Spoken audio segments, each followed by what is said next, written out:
Salut à toutes et à tous, c'est Tai et on se retrouve pour une nouvelle vidéo. Alors cette fois-ci on va parler de One Punch Man. On va faire comment dire, le débriefing, le point One Punch Man. Voilà. Comme j'avais déjà fait il y a bon. Pourquoi avant je voulais vous parler du fameux roleplay que j'avais là sur de faire là, avec Gérard de Rive. Alors j'ai l'idée en tête, il va juste falloir que je trouve un lieu dehors du coup, parce que pour rester un petit peu dans le truc, parce que on va pas voir Gérald dans une maison avec une télé derrière, enfin ça le fait pas dans le bourse. Voilà, donc il va falloir que je me trouve un lieu dehors, enregistré.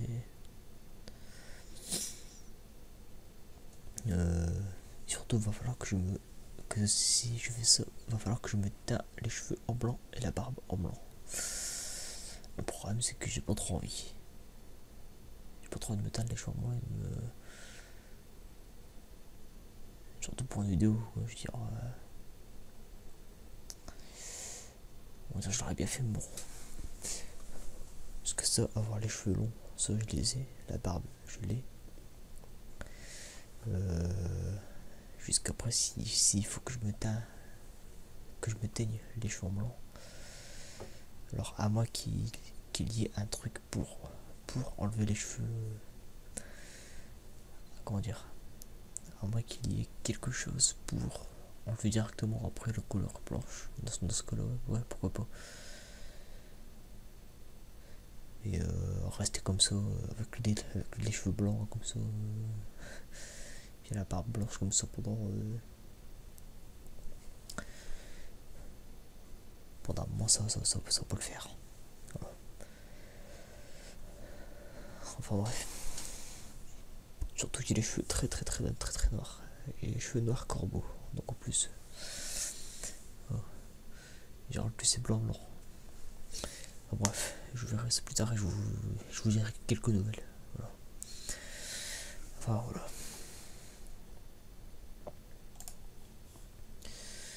Donc alors, comme je dis, on va parler de One Punch Man. Après c'est long intro. Donc alors, c'est un webcomic écrit et dessiné par One. Alors je parle bien au tout début. Parce qu'en fait au début, c'était une web série quoi. Une série internet. Qui a été dessinée par, comme je vous l'ai dit,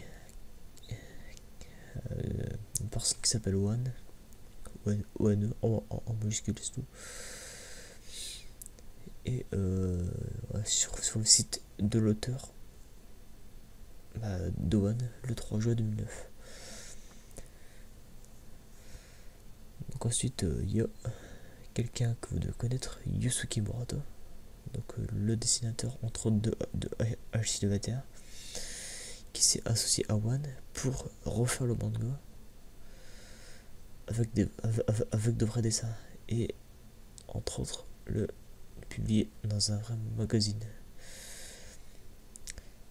et du coup se faire éditer par Shueisha le 14 juin 2012. Voilà. Donc du coup, parce que One il dessinait très mal, enfin il y a pire, mais franchement voilà quoi. Ouais.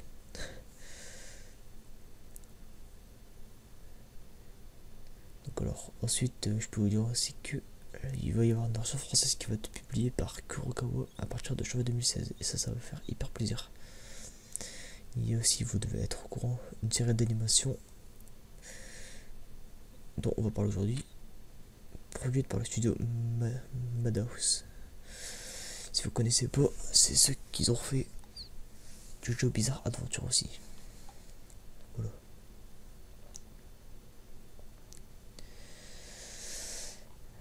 Et donc alors je voulais vous dire aussi, petite parenthèse, que je connaissais One Punch Man bien avant son animé.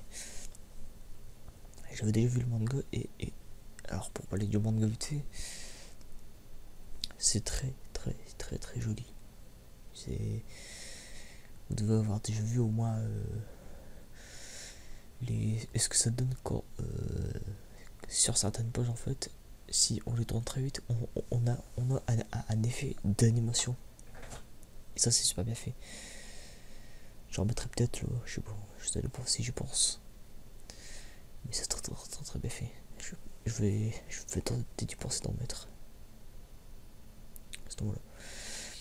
Donc alors sinon on va quand même parler d'histoire. Donc alors l'histoire raconte l'histoire de Saitama, un jeune homme sans emploi. Un jour il rencontre un homme crabe qui recherche un jeune garçon au manteau en forme de postérieur, en forme de cul, pas de cache. Parce qu'en fait le petit garçon il avait dessiné des tétons indélébiles, au feutre indélébile sur sa carapace. C'est complètement con. Ok. Et donc l'homme crabe il décide d'épargner Saitama parce qu'en fait il veut qu'il avait le même regard que lui, le même regard vide. Le regard vide, le regard qui s'en fout de la vie quoi. Là il est en mode émo. Parce qu'en fait c'était un salaryman. Saitama à l'époque. Donc Saitama il finit par rencontrer ce jeune garçon et décide de le sauver de l'homme crabe. Et qui au début Saitama il s'en foutait. Il a vu le gamin qui allait se faire défoncer puis d'un coup il commence à le sauver, voilà. Tout simplement. Et il arrive à battre difficilement l'homme crabe. Donc dès lors, Saitama décide de devenir un super-héros et s'entraîne pendant 3 ans. Alors son entraînement c'était, si je me souviens bien, 100 km à pied par jour, 100 km de course, et tout ça par jour pendant 3 ans, non-stop, sans pompe, sans abdos, comme je l'ai dit, 100 km de footing, les pompes, les abdos, enfin bref, il le dit, si vous allez voir, il le dit de toute façon. Donc à la fin de son entraînement, il remarque qu'il est devenu fort, tellement fort qu'il arrive désormais à battre tous ses adversaires avec un seul coup de poing. D'où le fait One Punch Man. Je peux faire la traduction non plus.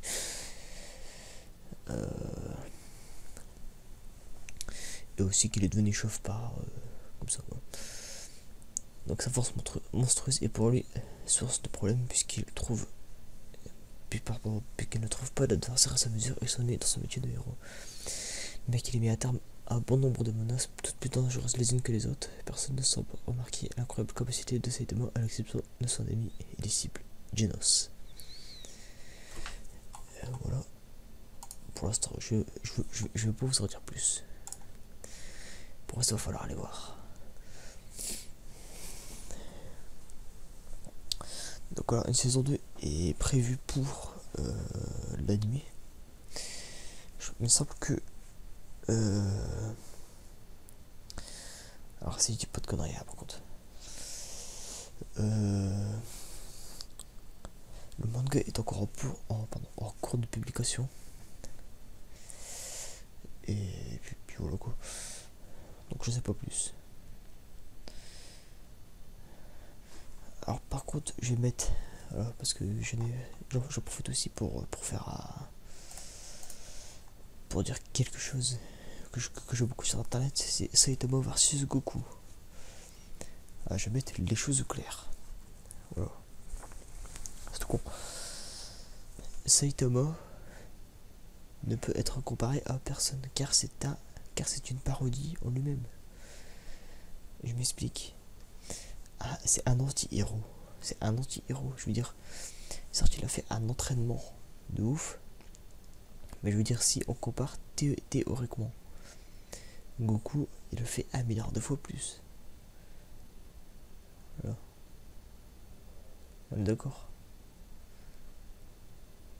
Dire, si on devrait être réaliste, Saitama, il a le même niveau que Goku dès qu'il avait... dès qu'il était...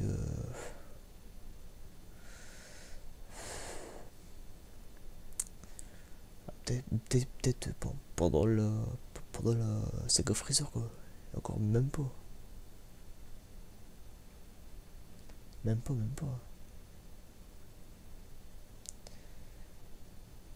C'est parce que Saitama, c'est un anti-héros, il ne peut être comparé à personne. Personne ne peut le battre si on le compare à tout le monde. Parce qu'il est fait pour ça. Il a été créé pour être le plus fort. Donc c'est un peu du... Donc il n'est pas comparable. Donc ce débat est nul à chier. Il n'a pas le lieu d'être. C'est un débat complètement idiot. C'est tout con. Hein. Voilà, mais évidemment, on sait tous que s'il doit y avoir un perso le plus puissant, tout le monde confondu, ce sera évidemment un personnage dans Dragon Ball. Ça, c'est sûr et certain. C'est sûr et certain sans parler de Saitama, parce que Saitama, c'est un anti-héros, donc on le compte pas. Je dirais évidemment. Là, on voit par exemple en ce moment dans Dragon Ball Super. Donc ok, vous allez me dire ouais, c'est du DLC, ça compte pas. Ouais, pour moi ça compte. Alors, on voit Goku qui combat des dieux. Qui combat des dieux. À chaque coup de poing que Beerus et Goku se font, il y a l'univers qui risque de péter. Donc bon, je vais te dire, voilà quoi. À partir de là, on voit c'est qui est le plus fort. Hein. Enfin voilà. Ça c'était pour mettre les choses au clair. Comme ça, moi, il n'y a plus personne qui franchit avec ça. Parce que c'est complètement dur, franchement. Enfin bref, je pense que c'est tout. Je pense que c'est tout ce que je pense que c'est tout ce que je devais vous dire. Je vais tenter de la mettre aujourd'hui la vidéo le 24. On est une vidéo pour Noël. Je vais aussi tenter de vous faire je pourrais tenter de faire un truc pour Noël peut-être ce soir. Je verrai. Je vais peut-être faire le roleplay, seulement ça sera seulement auditif. À vous de me dire, est-ce que vous préférez c'est quoi, je pourrais faire 2 roleplay avec ouais, bon, j'irais bien, voilà, mais je vais tenter de faire une vidéo pour à mettre en ligne le 25, voilà. Par contre, du coup, ça sera la voix douce, je pense. Ça sera pas du chuchotement. Je vais peut-être faire un peu de deux, enfin bref, vous verrez bien. Enfin, voilà, sur ce, je vous dis peut-être à demain, à la prochaine sinon. Et oui, désolé de pas avoir fait des vidéos avant. Et j'ai pas trop pu. Et j'ai pas peut-être en faire avant. Mais là, je regarde force, voilà. Allez. Bisous sur la face gauche et dans le lait.